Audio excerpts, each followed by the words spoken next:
Shalom saudaraku yang disayang Tuhan. Selamat Natal. Kiranya hari ini menjadi sukacita tersendiri bagi Anda di dalam merayakan Natal. Natal hari ini tentu terasa berbeda dari biasanya. Kebanyakan ibadah dilakukan lewat online atau streaming. Jika ada yang onsite, tentu akan mengikuti protokol kesehatan dan kehadiran pasti sangat terbatas. Saudaraku, acara dan perayaan Natal yang biasanya meriah kini tidak ada lagi. Kebanyakan dari kita melakukan ibadah di rumah bersama dengan keluarga kita. Lalu bagaimana kita bisa menikmati Natal kali ini? Meskipun ibadah dilakukan secara virtual, namun sesungguhnya makna Natal tetap bisa menjadi berkat tersendiri di dalam kehidupan kita. Natal sesungguhnya menghadirkan sukacita bagi manusia. Ketika kita menyadari siapa diri kita ini, menyadari keberdosaan kita, serta menyadari ketidakmampuan kita, Natal sesungguhnya memberi arti yang sangat besar di dalam kehidupan kita. Natal adalah wujud kasih Allah di dalam Kristus Yesus untuk membawa pemulihan bagi kita.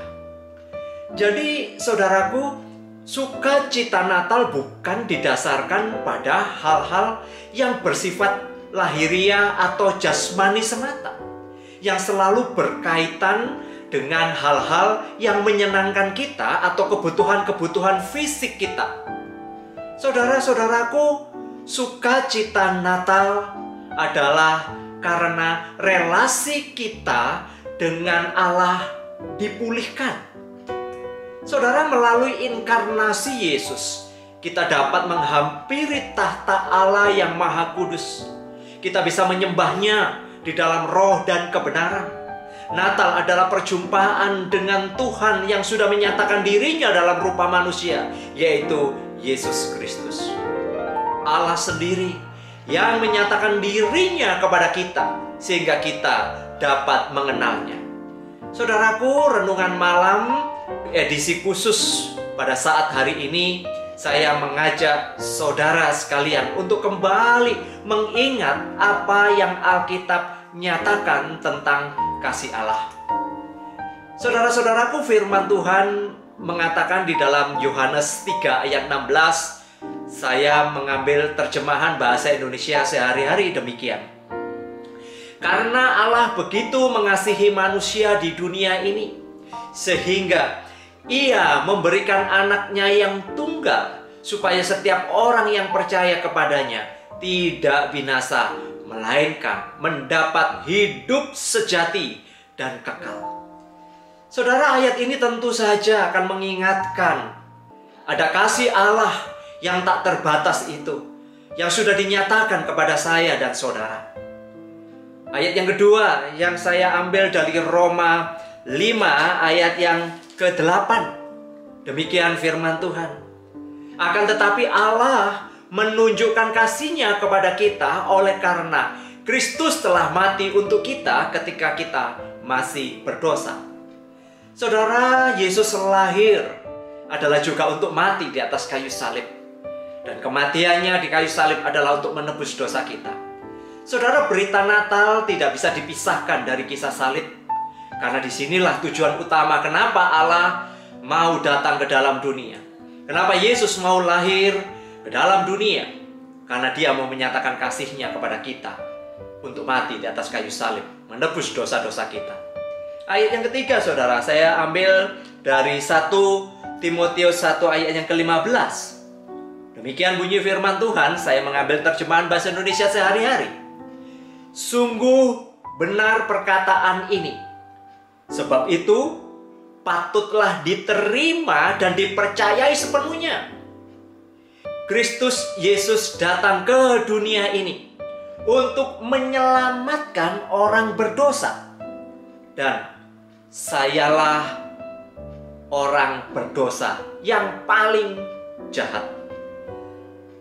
Dalam suratnya Rasul Paulus menyadari tentang siapa dirinya. Dia memahami betapa besar anugerah Tuhan.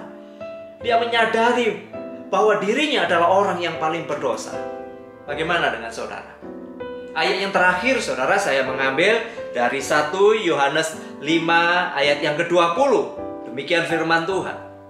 Akan tetapi kita tahu bahwa Anak Allah telah datang dan telah mengaruniakan pengertian kepada kita, supaya kita mengenal yang benar, dan kita ada di dalam yang benar, di dalam anaknya Yesus Kristus. Dia adalah Allah yang benar dan hidup yang kekal. Saudara, ayat yang indah yang menunjukkan kepada kita melalui inkarnasi Yesus, kita dapat melihat kebenaran. Kita dapat mengenal Allah yang benar.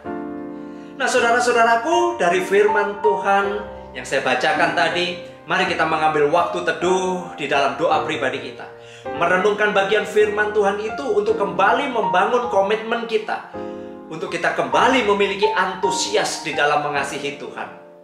Beberapa pertanyaan berikut kiranya dapat menolong kita untuk bisa memaknai makna Natal yang kita boleh rayakan secara istimewa pada tahun ini. Pertanyaan pertama adalah, yakinkah saudara akan keselamatan yang Anda terima di dalam Kristus Yesus? Jika iya, bersyukurlah untuk anugerah keselamatan itu. Namun jika Anda tidak yakin tentang keselamatan Anda, mintalah pimpinan Roh Kudus untuk membawa Anda menjadi sungguh-sungguh percaya kepada Yesus Kristus. Pertanyaan kedua, selama masa pandemi ini, apakah Anda semakin merasa dekat dengan Tuhan?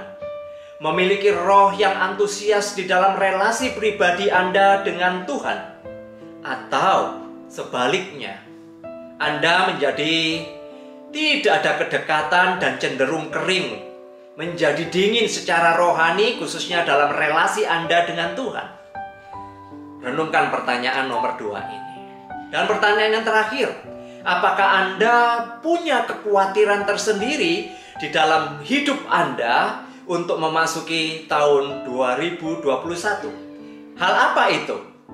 Sesungguhnya, apakah yang Anda ingin capai dalam hidup Anda? Silakan saudara diskusikan dengan orang terdekat Anda, lalu sharekan, dan selanjutnya biarlah kita boleh saling mendoakan. Mari kita berdoa. Tuhan, terima kasih di dalam hari Natal ini kami mau belajar bersama-sama untuk menyadari siapa diri kami sesungguhnya, betapa dalamnya kasih-Mu kepada kami. Engkau mau datang ke dalam dunia sehingga kami boleh mengenal Allah yang benar. Dan kami juga berterima kasih melalui kelahiran-Mu kami akan diselamatkan, melalui kematian-Mu. Terima kasih ya Tuhan. Nah, sekarang biarlah dalam perjalanan kami ke depan, kami meminta penyertaan dan kuasa-Mu. Sungguh kami meminta penyertaan Tuhan. Ada banyak kekhawatiran, kecemasan yang ada di dalam diri kami. Namun kami percaya ya Tuhan, Engkau adalah Allah yang memegang kendali atas hidup kami. Terpujilah Engkau, di dalam nama Tuhan Yesus kami sudah berdoa. Sekali lagi saya mengucapkan selamat Natal. Selamat menyongsong tahun 2021. Terima kasih saudara sudah berbagian di dalam Inspiration Today IR. Kiranya ini menjadi berkat bagi saudara, dan terus saudara sharekan, bagikan kepada orang lain supaya orang lain juga mendapatkan berkat. Kiranya kasih karunia dan berkat dari Allah Bapa, penyertaan Tuhan Yesus, dan kasih pimpinan Roh Kudus melingkupi dan memberkati kita sekalian hari ini sampai kedatangannya kedua kali. Amin.